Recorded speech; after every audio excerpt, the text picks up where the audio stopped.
Nesse caso da Nós estamos Covaxin, vendo aí a CPI da Covid hoje mudando o foco das discussões, que seria a situação do Amazonas, a compra irregular, superfaturamento na aquisição de respiradores. Quem está prestando depoimento é o deputado estadual Fausto Júnior. Não é? Já houve embates diretos entre ele e Omar Aziz, que também é do Amazonas, um acusando o outro de irregularidades, de interesses políticos. E vamos falar sobre o ambiente político que envolve toda essa CPI. Nós estamos em contato com Maurício Fronzaglia, que é cientista político, professor do Mackenzie e também da FGV. Maurício, boa tarde. Maurício, você me ouve?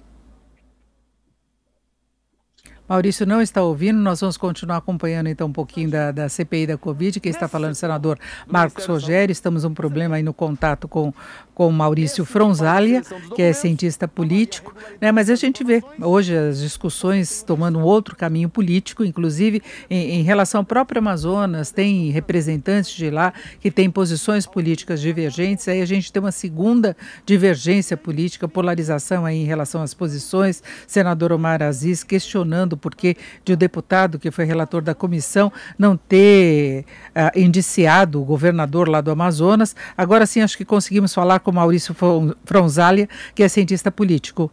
Maurício, agora você me ouve? Sim, eu ouço alto e claro. Ô Maurício, eu estava falando dessa polarização política, que a gente já vê isso muito claramente em relação ao governo e oposição, e hoje nós tivemos uma outra polarização em relação à própria situação do Amazonas, né? Sim, acabamos de ver, porque daí a gente percebe também que o jogo político no Congresso Nacional, ele se joga nacionalmente, né, entre a oposição e o governo, e ela se joga também dentro dos estados, né? Cada senador e cada congressista tenta marcar sua posição dentro também do seu estado, para garantir ali a sua base política, né? Para ampliar e para manter a sua base política. Agora você vê desdobramentos mais sérios dessa possibilidade em relação às discussões da CPI, que já teve aí as assinaturas necessárias para a prorrogação. A gente tem uma agenda aí que deve ser muito reforçada em relação aos depoimentos. Tem toda a situação colocada aí por denúncias envolvendo a aquisição da Covaxin, o líder do governo na Câmara também questionado e com mais envolvimento, né? Vai se buscando mais provas contra ele.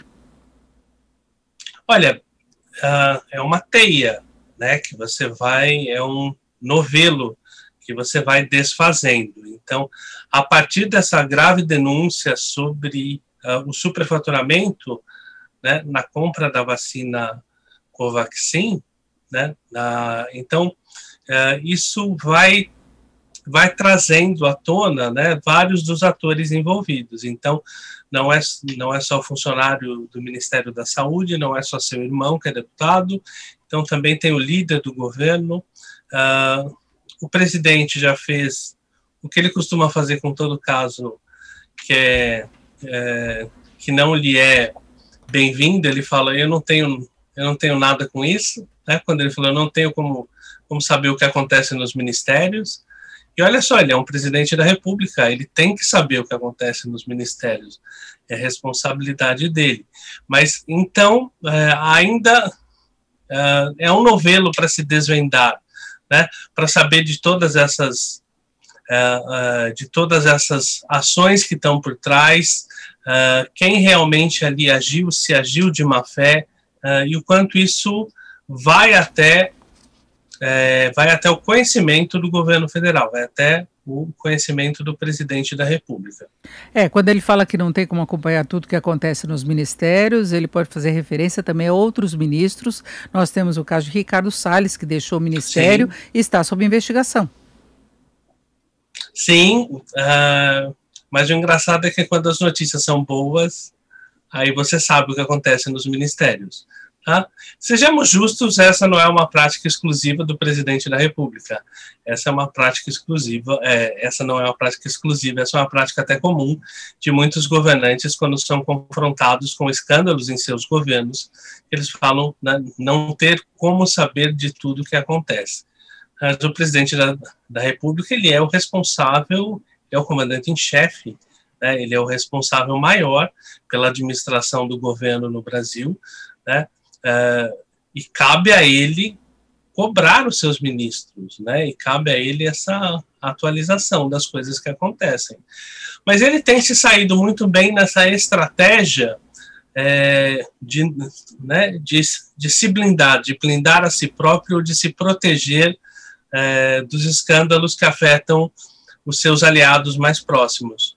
Foi assim com o ministro da Educação, tem sido assim com o ministro do Meio Ambiente, né? E ele tenta essa mesma estratégia agora, no caso da denúncia da vacina Covaxin.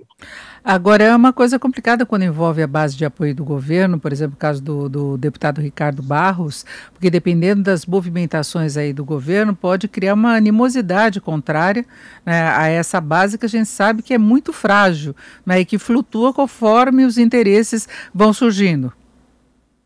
Essa é uma base frágil e ela é frágil desde o início do governo, pela recusa do presidente em estabelecer uma base governista mais sólida. Né? Se confundiu a articulação política como se fosse algo nefasto, né? E esse é um discurso que cola muito para população. Ele não faz política, mas fazer política não é uma coisa ruim. Fazer política é o necessário para sociedades civilizadas, né? Fazer política é debater sobre interesses diversos, muitas vezes interesses que são divergentes, né? E é isso que se faz no Congresso Nacional, né? É isso que os diferentes partidos pleiteiam.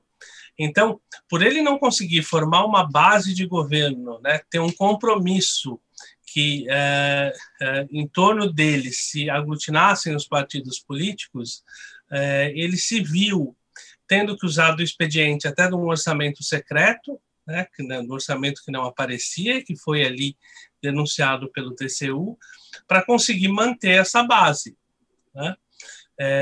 E essa é uma base frágil, porque ela é uma base. Não tem aquele ditado que o combinado não sai caro, porque essa base ela não estava com ele antes da eleição, né? Ela está sendo feita e remendada ao longo do mandato.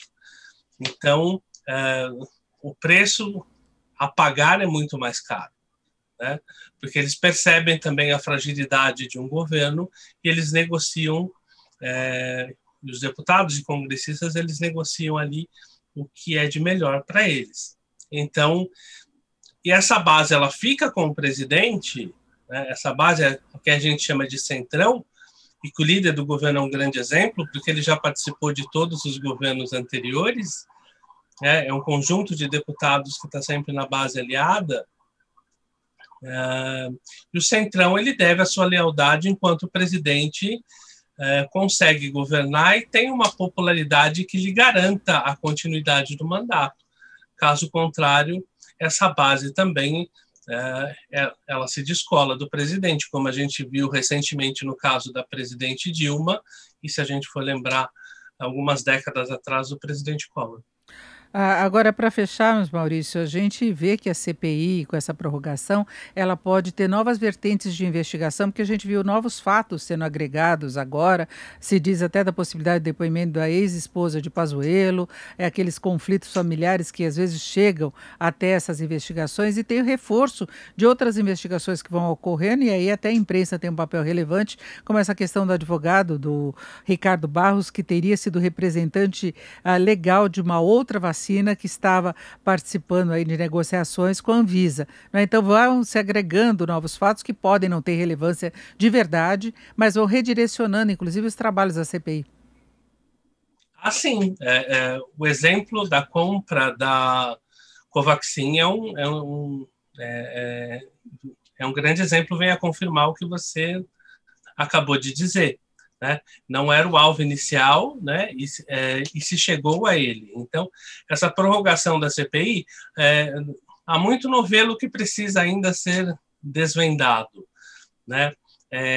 Há fatos que precisam ser esclarecidos, né? E não deixar de lembrar que nós vivemos ainda uma parte perigosa da pandemia, com uma média móvel de mortes muito grande, A campanha de vacinação, ela avança, mas num ritmo mais lento, e não é mais lento do que os Estados Unidos ou mais lento do que outros países, é um ritmo mais lento do que aquele que nós poderíamos ter caso o governo tivesse sido um pouquinho mais prudente e responsável, né, na compra das vacinas e na elaboração de um plano nacional de imunização. Perfeito. Ouvimos Maurício Fronzalia, que é cientista político, professor do Mackenzie, também da FGV. Maurício, muito obrigado, uma boa tarde. Eu que agradeço, uma ótima tarde.